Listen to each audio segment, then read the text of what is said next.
Guys, kalian tahu nggak momen paling acak yang bikin jiwa bule copot di Indonesia?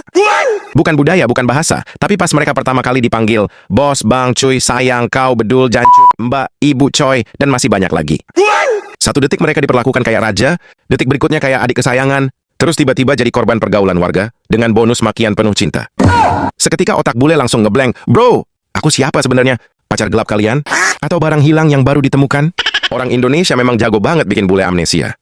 Kayak mbak cantik asal Turki ini yang bingung, kenapa di Indonesia istri manggil suaminya bang, dan suami manggil istrinya ibu? Kenapa ya? Di Indonesia istri panggil suaminya dengan bang, dan suami panggil istrinya dengan ibu. Itu sebenarnya struktur organisasi rumah tangga, mbak. Tinggal bikin SK aja udah resmi naik tahta. Di mana suami jadi ketua pelaksana, istri jadi direktur, anak jadi komisaris tidur, mertua pemegang saham sebagian besar, dan biasanya kucing jadi pengawas operasional. Di Indonesia, rumah tangga tuh nggak cuma cinta, tapi juga organisasi yang kadang lebih ribet dari kantor pusat. Dia juga bilang, nggak kebayang nanti dia manggil suaminya abang, dan suaminya manggil dia ibu. Yang bikin dia makin bingung adalah skenario masa depan. Nanti kalau udah punya anak, suaminya manggil dia ibu, anaknya juga manggil dia ibu. Lah terus dia jadi mikir, aku ini siapa di keluarga ini? Pahlawan tanpa tanda jasa? Kebayang aku panggil suamiku dengan brother, atau suamiku panggil aku dengan mother. Masalahnya, nanti kalau aku udah punya anak, suamiku akan panggil aku dengan ibu, anaknya juga akan panggil aku dengan ibu. Terus, ibunya siapa? Jangan dibayangin, mbak. Otak mbak pasti resign, bawa koper dan pamit sama hati. Aku nggak mau urus ini. Di Indonesia, panggilan ibu ke istri, atau ayah ke suami, biasanya cuma awalnya buat nyontohin anak. Lama-lama nyaman keterusan, dan tiba-tiba tetangga, tukang sayur, supir ojol, ikut-ikutan semua. Sampai ayam yang biasanya berkokok, langsung cium tangan dan manggil ibu.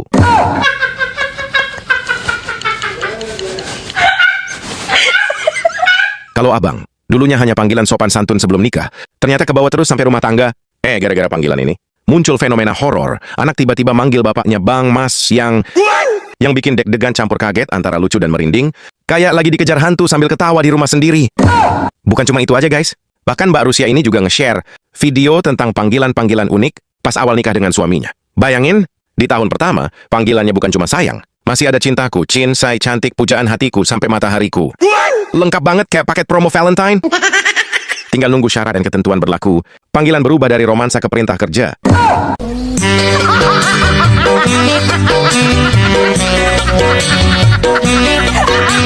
Tapi setelah 9 tahun menikah, panggilan manis itu berubah jadi lebih realistis. Sekarang yang keluar, hey, bos, mam, udah bukan kayak suami istri, malah jadi mirip panggilan buat orang yang sering kita sapa, tapi nggak pernah kita save kontaknya. Udah gitu romantisnya hilang, tinggal panggilan darurat yang keluar pas otak lupa nama manusianya. Kayak pasangan udah upgrade ke mode teman nongkrong bayar patungan, yang tadinya bucin, sekarang berasa kayak partner hidup, tapi komunikasi utamanya cuma tutup pintunya sekalian.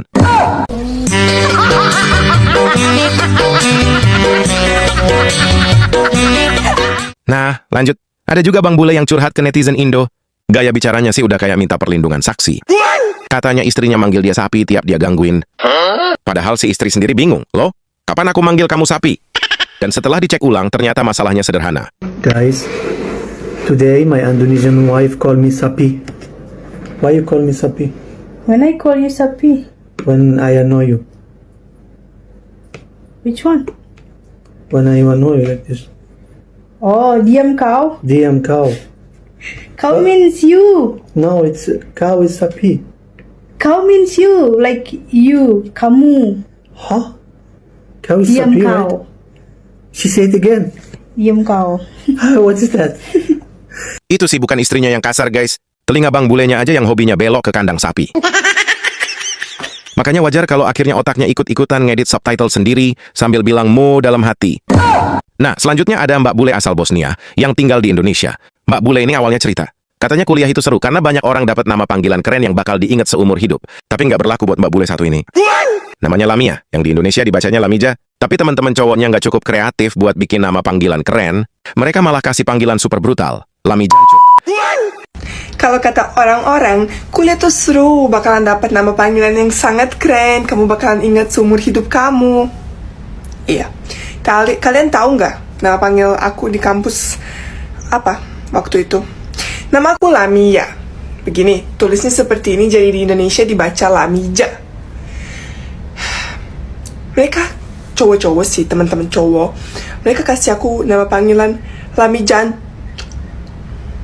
Lamijan. Gue gak bisa bilang kata itu. Gue gak bisa, gue harus sensorin kata itu karena nanti aku di-ban. Di Indonesia, ngasih nama semau jidat itu udah kayak eksperimen ilmuwan gila, Mbak. Sampai kamu mikir ini orang atau peneliti sialan yang lagi ngetes sabar manusia, bikin orang kena mental yang akhirnya pengen gali kuburan. Karena nama panggilannya terlalu sadis, Mbak Lami protes ke teman-teman cowoknya. Hasilnya, dia akhirnya dapat nama panggilan baru yang katanya lebih ramah lingkungan, Laminating.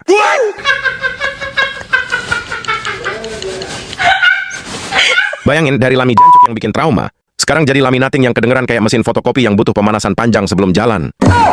Gue gak bisa bilang kata itu. Gue gak bisa, gue harus sensorin kata itu karena nanti aku di-ban. Setelah itu, mereka kayak, oh ya udah, kita kasih yang lebih bagus. Laminating. Otakmu nating, tahu gak sih? Di sini nggak ada nama yang bisa aman, Mbak. Yang kemarin Lamija, bisa jadi besok berubah jadi Jamila. Nah, selanjutnya ada Bang Abdul Kudus dari Nigeria yang tinggal di Indonesia. Dan Bang Abdul ini kasih notis resmi buat orang-orang Indonesia yang doyan banget manggil dia Adul, Dul, atau parahnya Bedul. Kenapa sih orang Indonesia nggak panggil gue Abdul Kudus aja? Atau paling nggak cukup Abdul, bukan Adul, Dul, apalagi Bedul.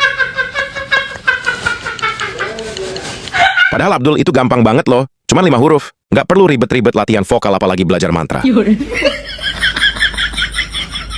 Tapi entah kenapa, orang-orang di sini jago banget ngeracik nama versi sendiri. Dari Abdul jadi Adul, terus Dul, sampai tahu-tahu jadi Bedul. Tolong ya, orang Indonesia tolong.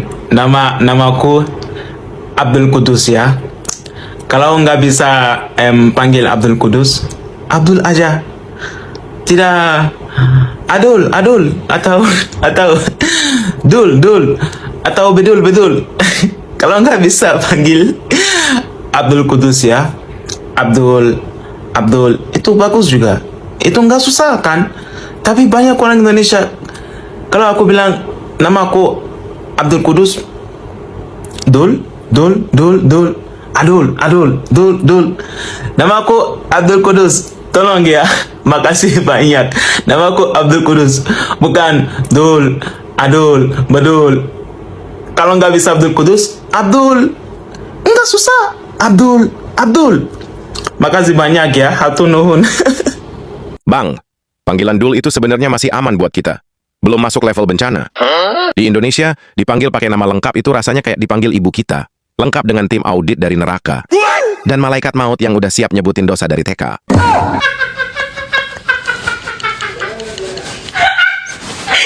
Selanjutnya ada Bang Bule asal Swedia yang udah khatam banget sama budaya panggilan di Indonesia. Katanya, di Indonesia, kita nggak cuma pakai Mr. Mrs. atau Miss.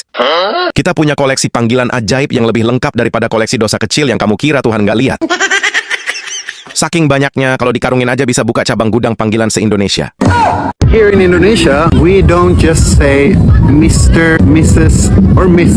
Here in Indonesia, we say Pak, Bu, Ibu, Bapak, Mas, Bang, Mbak, Bang, Abang, Neng, Eneng, Beli, Kak, Kakak, Adek, Coy, Syai, Beb, Doi, Uda, Uni, Lae, Amang, Mang, Kang, Aa, Sayang, Say, Yang, Boru, Nan tulang, cut, cap. Ya susah, teteh, besti, lur, daeng, bung, sri, bosku, cintaku, cici, koko, om, paman, nona, nyonya, itu. Ya, kalau aku lupa sesuatu, tolong isi di komen. Makasih. Sebenarnya sih masih banyak panggilan laknat yang bisa dipakai buat semua makhluk, Bang. Dari emak-emak sampai bocil kematian. Mulai dari woi, sampai kebun binatang lengkap dengan setan-setannya. Yang kalau diucapkan bukan cuma bocil kematian, bahkan setan piket malam pun langsung tarik selimut pura-pura nggak enak badan. Tapi ada juga ibu-ibu yang nggak mau dipanggil ibu, maunya kak. Padahal umur udah di fase kalau jongkok, bangunnya perlu motivasi, tutorial singkat, dan doa ala kadarnya. Selanjutnya ada abang dari Malaysia yang kebingungan begitu ketemu ejaan ala Indonesia. Awalnya dia cuma nanya kalau ABC di sini dibacanya ABK kan? Tapi makin kacau pas ketemu nama kereta. Dia bilang, kenapa KAI dibaca KAI, tapi MRT dan LRT nggak dibaca MRT atau LRT?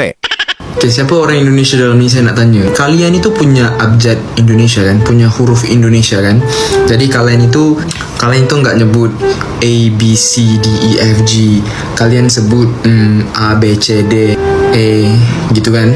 Jadi waktu mau naik komuter, aku itu bilang sama sama temanku, kita naik komuter nih yang mana, yang KAI ini ke. Lepas itu dia bilang KAI. Jadi aku pun, oh KAI, kenapa KAI? Ya kita kan di Indonesia, jadi harus guna abjad Indonesia. Terus aku bilang, oke, so lepas ini kita turun di stasiun mana, lepas itu kita ganti naik MRT sama LRT ya. Dia bilang, enggak, LRT. Aduh, aku itu apa aku ngomong semua salah. Barusan tadi bilang harus guna abjad Indonesia. Terus dia bilang, oh bukan MRT, bukan LRT. Tapi yang kalau KAI itu tak boleh pula sebut KAI. Bang, jadi gini, KAI itu singkatan dari Kereta Api Indonesia, makanya dibaca KAI. Sedangkan MRT dan LRT pakai bahasa Inggris, makanya dibaca pakai abjad internasional. Di Indonesia, kadang huruf suka nyasar bang, kayak turis lagi main petak umpet sama ejaan. Bahkan kadang abjad lompat sana-sini, logika nyasar entah kemana, tanda baca bingung mau stay di mana. Dan aturan, cuma numpang lewat sambil ngejek bahagia.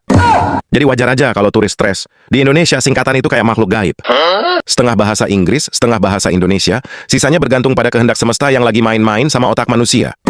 Kadang dibaca huruf per huruf, kadang disambung, kadang dibiarkan begitu aja, kayak singkatan baru yang lahir tiap minggu. Sampai adminnya aja lupa, ini dulu niatnya dibaca apa. Setelah ejaan nyasar, singkatan kerasukan, nama orang berubah jadi bedul, dan bule Swedia kena jump scare panggilan.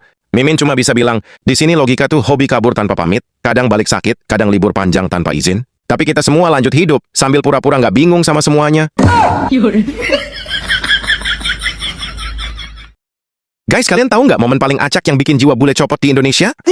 Bukan budaya, bukan bahasa, tapi pas mereka pertama kali dipanggil, bos, bang, cuy, sayang, kau, bedul, jancuk, mbak, ibu, coy, dan masih banyak lagi. Satu detik mereka diperlakukan kayak raja, detik berikutnya kayak adik kesayangan, terus tiba-tiba jadi korban pergaulan warga dengan bonus makian penuh cinta. Seketika otak bule langsung ngeblank. Bro, aku siapa sebenarnya? Pacar gelap kalian? Atau barang hilang yang baru ditemukan? Orang Indonesia memang jago banget bikin bule amnesia. Kayak mbak cantik asal Turki ini yang bingung, kenapa di Indonesia istri manggil suaminya bang, dan suami manggil istrinya ibu? Kenapa ya? Di Indonesia istri panggil suaminya dengan bang, dan suami panggil istrinya dengan ibu. Itu sebenarnya struktur organisasi rumah tangga, mbak. Tinggal bikin SK aja udah resmi naik tahta. Di mana suami jadi ketua pelaksana, istri jadi direktur, anak jadi komisaris tidur, mertua pemegang saham sebagian besar, dan biasanya kucing jadi pengawas operasional. Di Indonesia, rumah tangga tuh nggak cuma cinta, tapi juga organisasi yang kadang lebih ribet dari kantor pusat. Dia juga bilang, nggak kebayang nanti dia manggil suaminya abang, dan suaminya manggil dia ibu. Yang bikin dia makin bingung adalah skenario masa depan. Nanti kalau udah punya anak, suaminya manggil dia ibu, anaknya juga manggil dia ibu. Lah terus dia jadi mikir, aku ini siapa di keluarga ini? Pahlawan tanpa tanda jasa? Kebayang aku panggil suamiku dengan brother, atau suamiku panggil aku dengan mother. Masalahnya, nanti kalau aku udah punya anak, suamiku akan panggil aku dengan ibu, anaknya juga akan panggil aku dengan ibu. Terus, ibunya siapa? Jangan dibayangin, mbak. Otak mbak pasti resign, bawa koper dan pamit sama hati. Aku nggak mau urus ini. Di Indonesia, panggilan ibu ke istri, atau ayah ke suami, biasanya cuma awalnya buat nyontohin anak. Lama-lama nyaman keterusan, dan tiba-tiba tetangga, tukang sayur, supir ojol, ikut-ikutan semua. Sampai ayam yang biasanya berkokok, langsung cium tangan dan manggil ibu.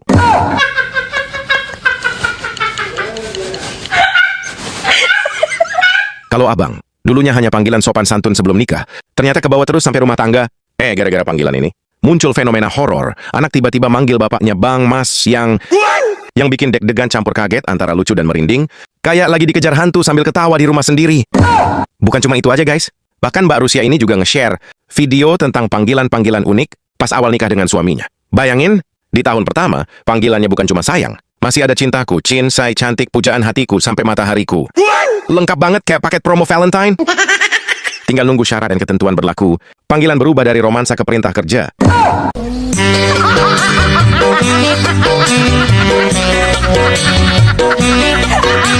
Tapi setelah 9 tahun menikah, panggilan manis itu berubah jadi lebih realistis. Sekarang yang keluar, hey, bos, mam, udah bukan kayak suami istri, malah jadi mirip panggilan buat orang yang sering kita sapa, tapi nggak pernah kita save kontaknya. Udah gitu romantisnya hilang, tinggal panggilan darurat yang keluar pas otak lupa nama manusianya. Kayak pasangan udah upgrade ke mode temen nongkrong bayar patungan, yang tadinya bucin, sekarang berasa kayak partner hidup, tapi komunikasi utamanya cuma tutup pintunya sekalian.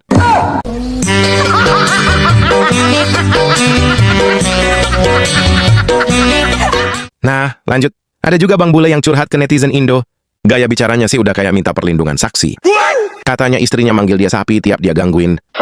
Padahal si istri sendiri bingung. Loh, kapan aku manggil kamu sapi? Dan setelah dicek ulang, ternyata masalahnya sederhana. Guys, today my Indonesian wife call me Sapi. Why you call me Sapi? When I call you Sapi, When I annoy you. which one? When I annoy you like this. Oh, diam kau. Diam kau. Kau means you. No, it's cow is Sapi. Kau means you, like you, kamu. Huh? Cow is Diam Sapi, kau. right? She said it again. Diam kau. What is that?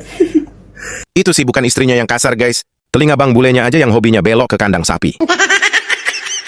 Makanya wajar kalau akhirnya otaknya ikut-ikutan ngedit subtitle sendiri sambil bilang mo dalam hati. Nah, selanjutnya ada Mbak Bule asal Bosnia yang tinggal di Indonesia. Mbak Bule ini awalnya cerita. Katanya kuliah itu seru karena banyak orang dapat nama panggilan keren yang bakal diingat seumur hidup. Tapi nggak berlaku buat Mbak Bule satu ini. Namanya Lamia, yang di Indonesia dibacanya Lamija. Tapi teman-teman cowoknya nggak cukup kreatif buat bikin nama panggilan keren. Mereka malah kasih panggilan super brutal. Lamijancuk. Kalau kata orang-orang, kuliah tuh seru, bakalan dapat nama panggilan yang sangat keren, kamu bakalan ingat seumur hidup kamu. Iya, kalian tahu nggak nama panggil aku di kampus apa waktu itu? Nama aku Lamia. Begini, tulisnya seperti ini, jadi di Indonesia dibaca Lamija. Mereka cowok-cowok sih, teman-teman cowok. Mereka kasih aku nama panggilan Lamijan. Lamijan. Gue gak bisa bilang kata itu. Gue harus sensorin kata itu karena nanti aku di-ban. Di Indonesia, ngasih nama semau jidat itu udah kayak eksperimen ilmuwan gila, Mbak. Sampai kamu mikir, ini orang atau peneliti sialan yang lagi ngetes sabar manusia? Bikin orang kena mental, yang akhirnya pengen gali kuburan. Karena nama panggilannya terlalu sadis, Mbak Lami protes ke teman-teman cowoknya. Hasilnya, dia akhirnya dapat nama panggilan baru yang katanya lebih ramah lingkungan. Laminating.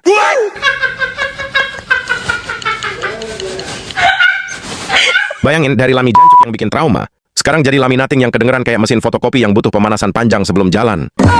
Gue gak bisa bilang kata itu. Gue harus sensorin kata itu karena nanti aku di-ban. Setelah itu, mereka kayak, oh ya udah, kita kasih yang lebih bagus. Laminating. Otakmu nating, tahu gak sih? Di sini nggak ada nama yang bisa aman, Mbak. Yang kemarin Lamija, bisa jadi besok berubah jadi Jamila. Nah, selanjutnya ada Bang Abdul Kudus dari Nigeria yang tinggal di Indonesia. Dan Bang Abdul ini kasih notis resmi buat orang-orang Indonesia yang doyan banget manggil dia Adul, Dul, atau parahnya Bedul. Kenapa sih orang Indonesia nggak panggil gue Abdul Kudus aja? Atau paling nggak cukup Abdul, bukan Adul, Dul, apalagi Bedul. Padahal Abdul itu gampang banget loh, cuma 5 huruf. Nggak perlu ribet-ribet latihan vokal apalagi belajar mantra. Tapi entah kenapa, orang-orang di sini jago banget ngeracik nama versi sendiri. Dari Abdul jadi Adul, terus Dul, sampai tahu-tahu jadi Bedul. Tolong ya, orang Indonesia tolong. Namaku Abdul Kudus ya. Kalau nggak bisa panggil Abdul Kudus, Abdul aja. Tidak Adul atau Dul atau Bedul. Kalau nggak bisa panggil Abdul Kudus ya. Abdul itu bagus juga. Itu nggak susah kan? Tapi banyak orang Indonesia kalau aku bilang nama aku Abdul Kudus, Dul. Nama aku Abdul Kudus. Tolong ya. Makasih banyak. Nama aku Abdul Kudus, bukan Dul, Adul, Bedul. Kalau nggak bisa Abdul Kudus, Abdul. Nggak susah. Abdul.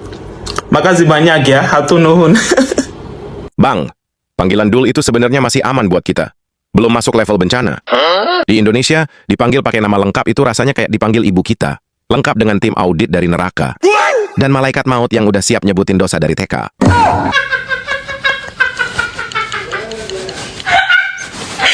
Selanjutnya ada Bang Bule asal Swedia yang udah khatam banget sama budaya panggilan di Indonesia. Katanya, di Indonesia, kita nggak cuma pakai Mr. Mrs. atau Miss. Kita punya koleksi panggilan ajaib yang lebih lengkap daripada koleksi dosa kecil yang kamu kira Tuhan nggak lihat. Saking banyaknya, kalau dikarungin aja bisa buka cabang gudang panggilan se-Indonesia. Here in Indonesia, we don't just say Mr., Mrs., or Miss. Here in Indonesia, we say Pak, Bu, Ibu, Bapak, Mas, Bang. Mbak, Bang, Abang, Neng, Eneng, Beli, Kak, Kakak, Adek, Coy, Syai, Beb, Doi, Uda, Uni, Lae, Amang, Mang, Kang, Aa, Sayang, Say, Yang, Boru, Nan tulang, cut, cap.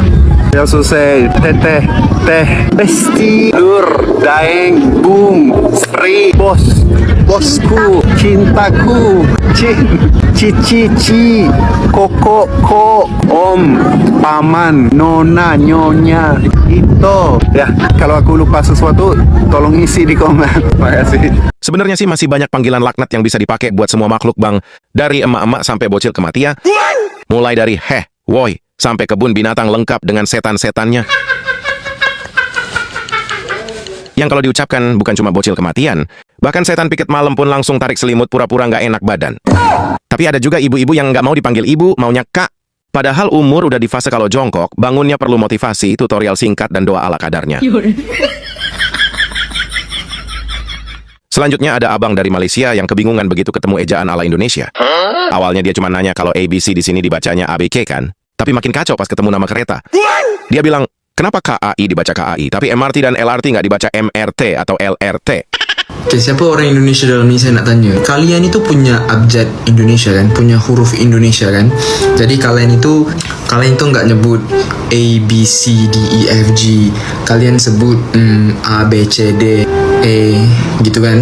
Jadi waktu mau naik komuter, aku itu bilang sama temanku, kita naik komuter nih yang mana? Yang KAI ini ke? Lepas itu dia bilang KAI. Jadi aku pun, oh KAI, kenapa KAI?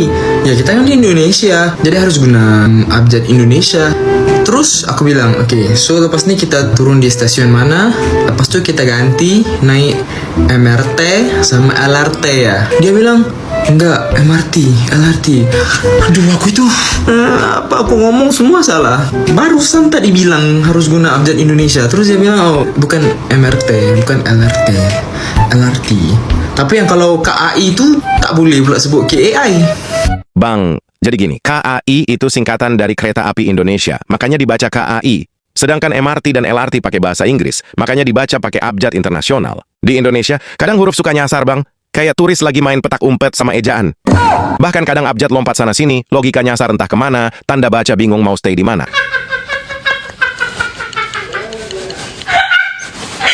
Dan aturan, cuma numpang lewat sambil ngejek bahagia. Jadi wajar aja kalau turis stres. Di Indonesia, singkatan itu kayak makhluk gaib.